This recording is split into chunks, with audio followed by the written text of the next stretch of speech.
देवळा तालुक्यातील दहिवड येथे चोरचावडी धबधबा या ठिकाणी जवानांच्या अथक प्रयत्नाने 24 तासांनी ऋषिकेश संसारेचा मृतदेह मिळाला।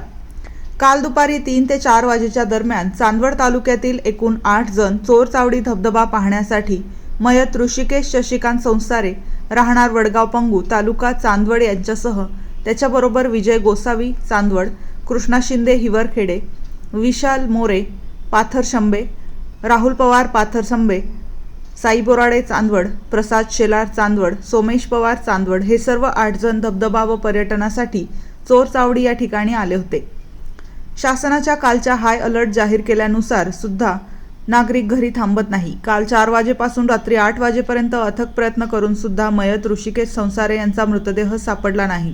त्या ठिकाणी डोंगरदऱ्यांमध्ये रस्ता नाही, वीज नाही, त्यामुळे सर्व अधिकारी रात्री परत आले। नंतर सकाळी पुन्हा 7 वाजेपासून प्रांताधिकारी कडलक साहेब, देवळा पोलीस निरीक्षक सार्थक नेहते, देवळा पोलीस तहसीलदार कुलकर्णी साहेब, चांदवड पोलीस स्टेशनचे पीआय, महसूल विभागाचे मंडलाधिकारी, तलाठी व पोलीस स्टेशनचे कर्मचारी Shirsat, Nanda Patil madam, PSI Deola police स्टेशनचे सर्व कर्मचारी या ठिकाणी हजर होते। पोलिसांनी आवाहन केले आहे, पावसाळा असेल तोपर्यंत कोणीही या ठिकाणी जाऊ नये। देवळा तालुका प्रतिनिधी आदिनाथ ठाकूर, दहिवड।